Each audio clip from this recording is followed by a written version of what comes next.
Athletics South Africa is once again at a crossroad as it moves towards its elections on Saturday, where a new executive will be elected. And as we move forward, it's only fair that we reflect on what has happened in the last term. So to talk to us about this, we have roped in the man who has been at the helm of Athletics South Africa, and that is current president, Mr. James Moloi. So thanks so much for joining us. We were just chatting off air about some of the highlights from your term and the fact that you're excited about it.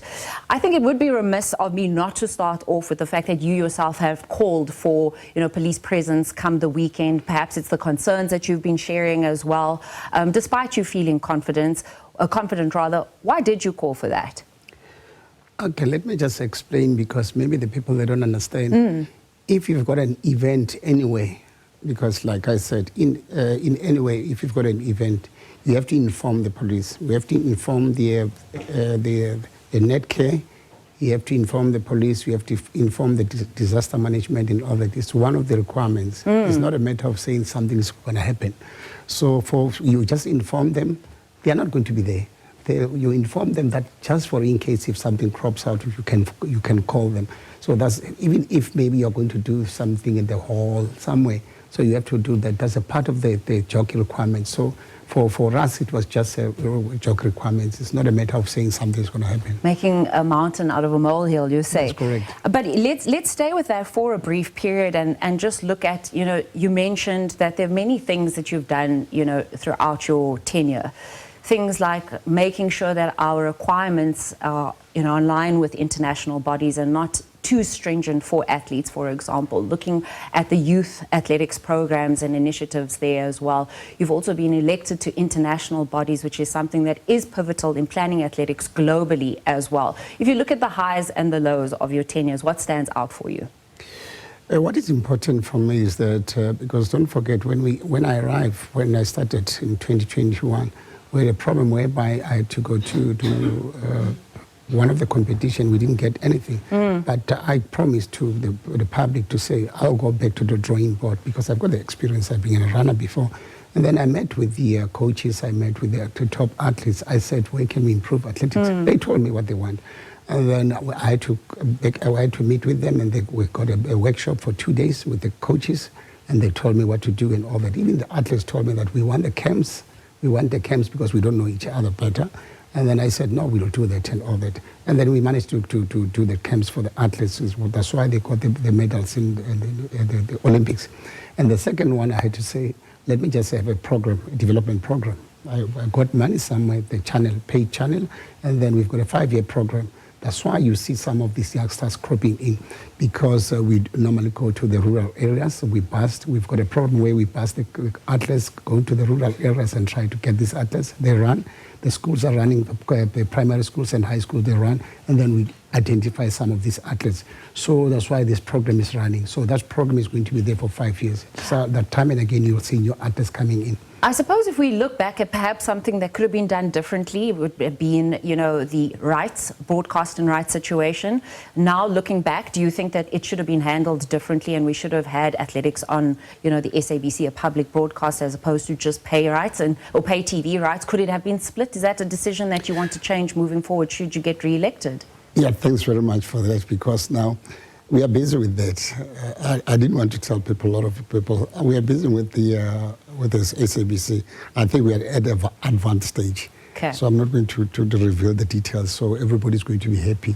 So I don't want to reveal that one, because people might turn around and say it's part of the campaign. No, it's not a part of campaign. We started long ago with the negotiations, but immediately after, maybe before or after this, you might hear something from the SABC, the partnership between ourselves and SABC. So people must just understand, even in soccer, you'll have the paid and you'll have the SABC working together. So even from our side, you will do the same. So people must just be patient, because when I came in, it was rush, and I had to take a decision because there was no time at that time. I suppose we can draw some glimmer of hope from that as well. Again, just looking at the elections, and perhaps you've faced, particular scrutiny from an administrative perspective in terms of the Parliament committee and inquisition into the CIPC deregistration. I know that SASCOC has come out and said everything is sorted. Can you just confirm that for us? Where are you? And it's your opportunity to put some of that speculation to bed. Thank you very much for that. But you must just understand that it was a deregistration story. Our CEO told us what's happening as a board, and immediately after that, I jumped as quick as I can. Within 7 days, that matter was being solved. So everything is in order now. And when we go to the parliament, that thing was solved.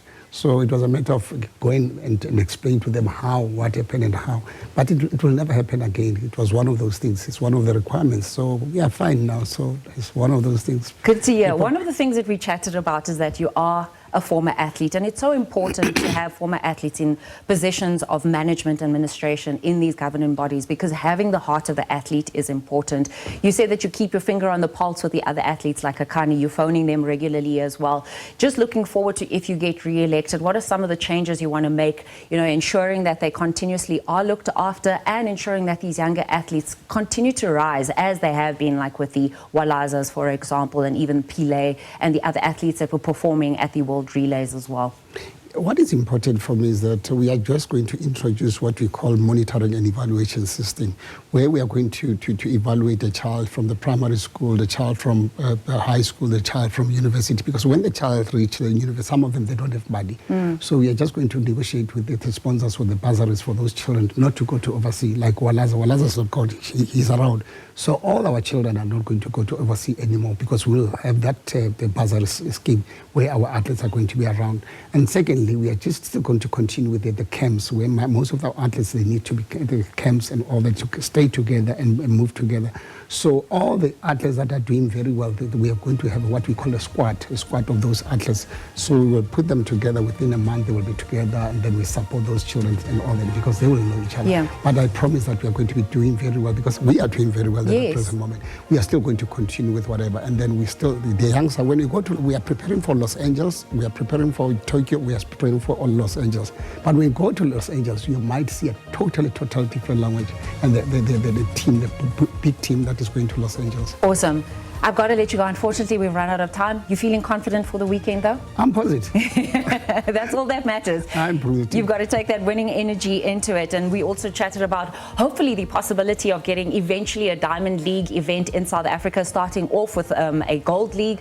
And we'll have to, make sure that we watch and see what's happening. But one thing is for sure, Athletics South Africa is shining on the track. Will it happen and continue in the boardroom? We'll have to wait and see until after the elections. But Mr. Moloi, thank you so much for joining us and chatting to us on Morning Live. We have been chatting to the current head of Athletics South Africa, Mr. James Moloi.